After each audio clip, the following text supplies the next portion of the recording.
श्री राम जय जय राम, श्री राम जय जय राम। तुम तो कालु हाक जनु लावा, बार बार मोहि लागी बोलावा।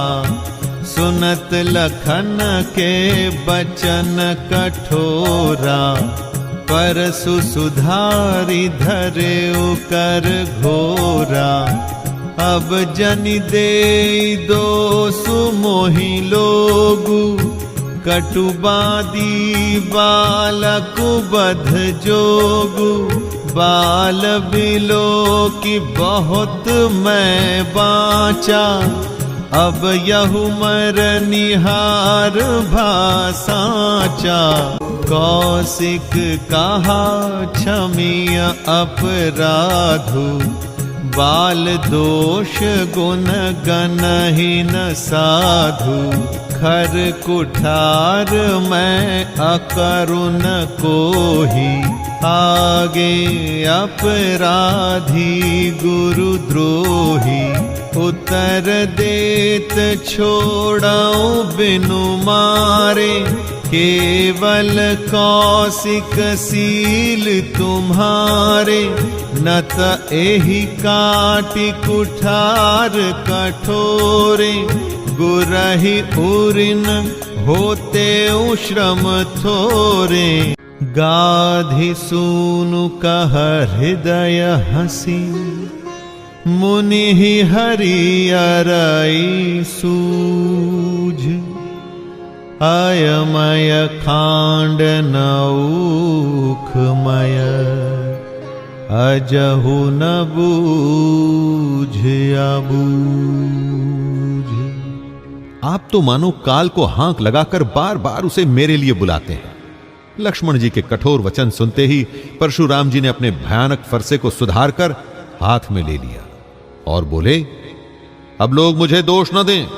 यह कड़वा बोलने वाला बालक मारे जाने के ही योग्य है। इसे बालक देखकर मैंने बहुत बचाया, पर अब यह सचमुच मरने को ही आ गया है। विश्वामित्र जी ने कहा, अपराध क्षमा कीजिए। बालकों के दोष और गुण को साधु लोग नहीं गिनते। परशुराम जी बोले, तीखी धार का कुठार, मैं दया रहित और क्रोधी, और यह गुरुद्रोही और अपराधी मेरे सामने उत्तर दे रहा है। इतने पर भी मैं इसे बिना मारे छोड़ रहा हूं। सो हे विश्वामित्र, केवल तुम्हारे प्रेम से, नहीं तो इसे इस कठोर कुठार से काटकर थोड़े ही परिश्रम से गुरु से उरुण हो जाता। विश्वामित्र जी ने हृदय में हंसकर कहा, मुनि को हरा ही हरा सूझ रहा है। अर्थात सर्वत्र विजयी होने के कारण ये श्री राम लक्ष्मण को भी साधारण क्षत्रिय ही समझ रहे हैं, किंतु ये लोहमयी केवल फौलाद की बनी हुई खांड, ऊख की खांड नहीं है जो मुंह में लेते ही गल जाए। खेद है, मुनि अब भी बेसमझ बने हुए हैं, इनके प्रभाव को नहीं समझ रहे हैं। कहे उलखन मुनि सीलु तुम्हारा, को नहीं जान विदित संसारा। माता पिता ही उरिन भय नीके, गुर रिनु रहा सोचु बड़ जी के। सो जनु हमरे ही माथे काढ़ा, दिन चली गए ब्याज बड़ बाढ़ा। अब आनी व्यवहरिया बोली, तुरत देऊ मैं थेली खोली। सुनि कटु बचन कुठार सुधारा, हाय हाय सब सभा पुकारा।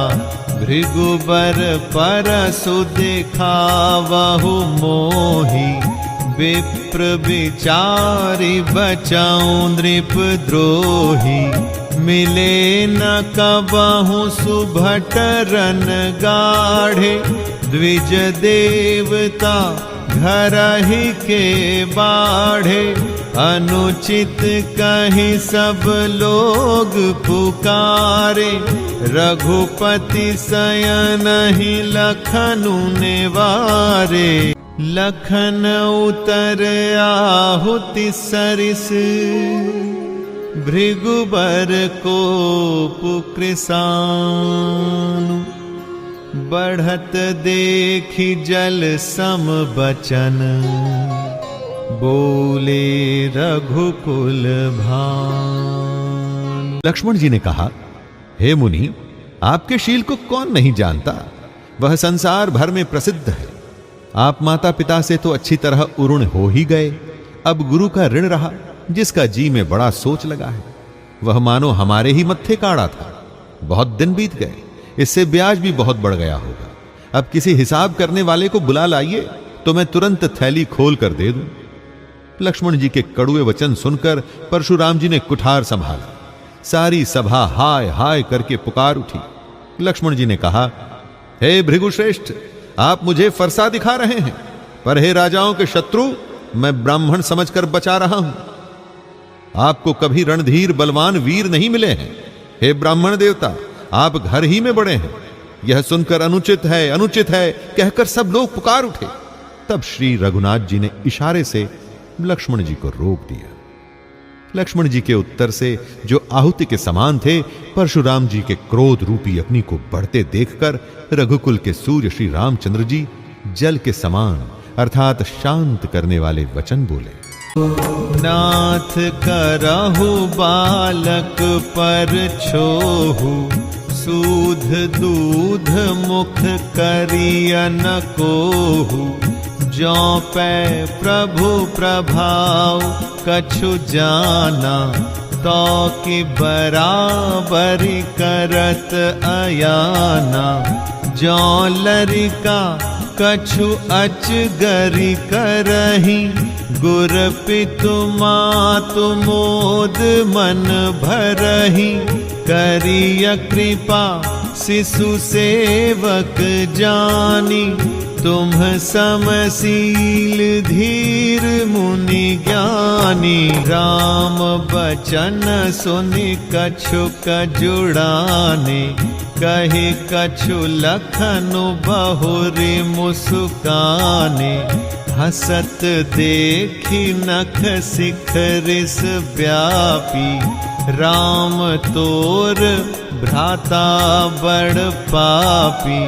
गौर शरीर श्याम मन माही, कालकूट मुख पय मुख नाही।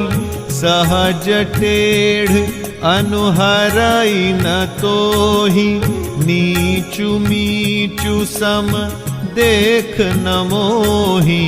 लखन कहेउ हसि सुनहु मुनि, क्रोधु पाप कर मूल। जेहि बस जन अनुचित करहि, चरहि विश्व प्रतिकूल। हे नाथ, बालक पर कृपा कीजिए। इस सीधे और दूध मुहे बच्चे पर क्रोध न कीजिए। यदि यह आपका कुछ भी प्रभाव जानता तो क्या ये बेसमझ आपकी बराबरी करता? बालक यदि कुछ चपलता भी करते हैं तो गुरु, पिता और माता मन में आनंद से भर जाते हैं। अतः इसे छोटा बच्चा और सेवक जानकर कृपा कीजिए। आप तो समदर्शी, सुशील, धीर और ज्ञानी मुनि हैं। श्री रामचंद्र जी के वचन सुनकर वे कुछ ठंडे पड़े। इतने में लक्ष्मण जी कुछ कहकर फिर मुस्कुरा दिए। उनको हंसते देखकर परशुराम जी के नख से शिखा तक सारे शरीर में क्रोध छा गया। उन्होंने कहा, हे राम, तेरा भाई बड़ा पापी है।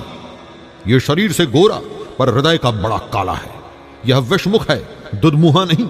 स्वभाव ही टेढ़ा है इसका, तेरा अनुसरण नहीं करता। यह नीच मुझे काल के समान नहीं देखता।